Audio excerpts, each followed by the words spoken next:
हो चुके हैं श्री न्यूज के साथ। मैं हूं रूहानी। केंद्र सरकार ने हामी भर दी है कि 21 सितंबर से 9वीं से लेकर 12वीं कक्षा के छात्रों के लिए स्कूल खोले जाएंगे और इसके मद्देनजर कुछ दिशा निर्देश तमाम स्कूलों को दिए गए हैं और परिसर में सब कुछ अलग होने वाला है। किस तरह से आपको अपना स्कूल जो है कुछ अलग दिखने वाला है, आज तस्वीरों के माध्यम से आपको दिखाएंगे और बताएंगे कि अब 21 सितंबर के बाद अगर आप स्कूल आते हैं तो क्या क्या बदलाव होंगे। चलिए शुरू करते हैं, पहले टीचर्स के साथ शुरू करते हैं। तो ये अभी हम ब्रिटिश इंटरनेशनल स्कूल में आए हैं और यहाँ पर मैं आपको तस्वीर दिखाऊं, ये सामने हमारे कैमरामैन दिखा रहे हैं, बायोमेट्रिक अटेंडेंस है। अगर यहाँ पर टीचर्स आते हैं तो वो बायोमेट्रिक अटेंडेंस जो इससे पहले अगर हम कहें डिजिटल इंडिया की पहल हुई थी और उसके तहत बायोमेट्रिक अटेंडेंस जो थी उसके माध्यम से अटेंडेंस की जाती थी, लेकिन फिलहाल एसओपी में ये कहा गया है कि बायोमेट्रिक अटेंडेंस जो है अब नहीं ली जाएगी, इसके अलावा कोई और व्यवस्था की जाएगी जिससे टीचर्स की जो है अटेंडेंस की जाए। आगे लेकर चलते हैं और आपको तस्वीरों के माध्यम से बताएंगे किस तरह से सब कुछ अलग होने वाला है। अब जैसे आज से प्रधानमंत्री समय समय पर कह रहे हैं कि 2 गज की दूरी है जरूरी, उसी के माध्यम से 6 फीट दूरी जो है आपको बनानी होगी। यानी कि अगर आप स्कूल परिसर में आते हैं तो इसी तरह से यहाँ पर बिल्कुल एंट्री पॉइंट है ये स्कूल का, तो यहाँ पर आपको सीधे तौर पर थर्मल स्क्रीनिंग करनी होगी बच्चों की और उसके बाद सैनिटाइजेशन करनी होगी और ये देखना होगा कि जो भी छात्र यहाँ पर आया है क्या उसने मास्क पहना है या नहीं पहना है।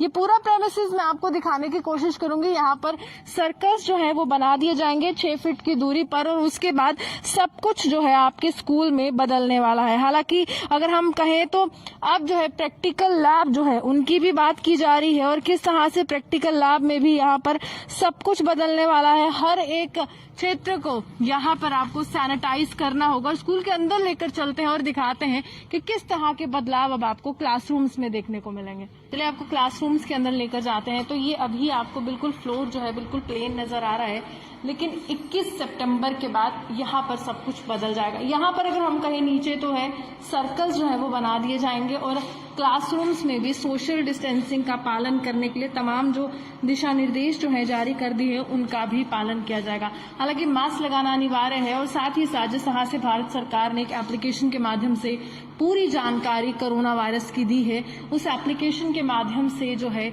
यहाँ पर जो है जानकारी जो है वो प्राप्त की जाएगी और यहाँ पर जो है देखा जाएगा कि आरोग्य सेतु ऐप जो है काफी फायदेमंद साबित होने वाली है। वहीं साफ तौर पर आपको हम कह दें कि जो तमाम प्रैक्टिकल लैब्स हैं उनको भी सैनिटाइज करने की जो प्रक्रिया है वो होगी। शिक्षकों में छात्रों में भी सोशल डिस्टेंसिंग जो है वो देखने को मिलेगी और साथ ही साथ स्कूल प्रबंधन को ये कहा गया है कि इधर उधर थूकने से रोका जाए, यानी कि थूकने पर भी मनाही होगी। अब साथ ही साथ ये भी है कि अगर स्कूल की कैंटीन है तो स्कूल की कैंटीन जो है फिलहाल ऑपरेट नहीं करेगी, काम नहीं करेगी और ये तमाम जो बातें हैं केंद्र सरकार की तरफ से कह दी गई हैं कि किस तरह से अब आपको ही सावधानी जो है वो बरतनी होगी और यहाँ पर जब रोज स्कूल खुलेगा तो रोज जो है आपको सैनिटाइजेशन की प्रक्रिया को अंजाम देना होगा।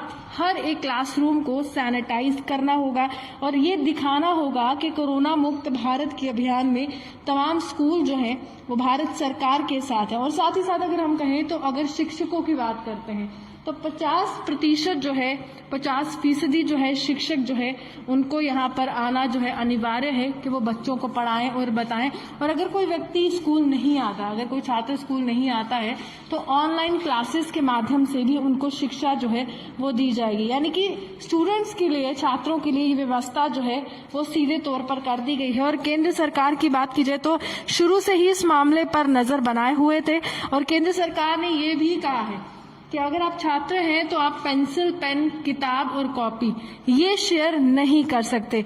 वाटर बॉटल जो है आप शेयर नहीं कर सकते और फेस मास्क लगाना बहुत ही अनिवार्य है और अपने चेहरे को ढकना जो है यहाँ पर बहुत ही अनिवार्य जो है वो माना जा रहा है। हैंड सैनिटाइजर का आपको यूज करना होगा क्योंकि एकमात्र यही विकल्प है जो सुझाया गया है भारत सरकार की तरफ से कि यही विकल्प के माध्यम से आप जो है खुद को कोरोना की इस जंग में जो है वो आगे रखकर कहीं ना कहीं आप जीत सकते हैं। लेकिन सैनिटाइजेशन अनिवार्य है, मास्क अनिवार्य है और डस्टबिन की अगर हम बात करें तो ये भी केंद्र सरकार की तरफ से कहा गया है कि डस्टबिन जो है यहाँ पर खुले में जो है वो नहीं रखा जाएगा।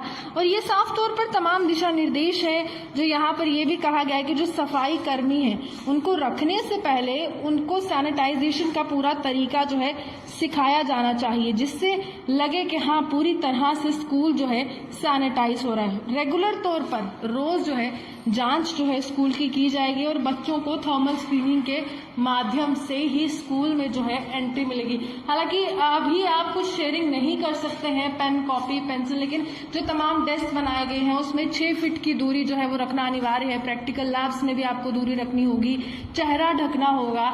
और आप अगर घर से बाहर आते हैं, यानी कि जो 9वीं से लेकर 12वीं के छात्र हैं, अगर घर से बाहर आते हैं तो यहाँ पर तमाम दिशा निर्देशों का पालन करें और अपने साथ सैनिटाइजर भी जरूर लाएं। हालांकि इस व्यवस्था को सुचारू रूप से चलाना भी जरूरी था, क्योंकि जिस तरह से लॉकडाउन का आह्वान हुआ, जनता कर्फ्यू का आह्वान हुआ, उसके बाद देखा गया कि अनलॉक की प्रक्रिया में किस तरह से अब शिक्षण संस्थानों की व्यवस्था जो कहीं ना कहीं चरमरा सी गई थी, या फिर हम कहें व्यवस्था जो थी ठप पड़ गई थी, बच्चे स्कूल नहीं जा पा रहे थे, ऑनलाइन क्लासेस के माध्यम से ही पढ़ रहे थे। और ये खास बात ये भी है कि अगर इस तरह की व्यवस्था को सुचारू रूप से चलाना है तो जो अभिभावक हैं, जो माता पिता हैं तमाम छात्रों के, उनकी अनुमति लेना भी जरूरी है। हालांकि ये देखने की बात होगी कि 21 सितंबर के बाद जम्मू में कितने स्कूल खुलते हैं और 9वीं से लेकर 12वीं कक्षा के छात्र किस तरह से दोबारा स्कूल में दिखते हैं। इसी के साथ कैमरामैन गुलशन कुमार के साथ मैं रूहानी आपसे नमस्कार।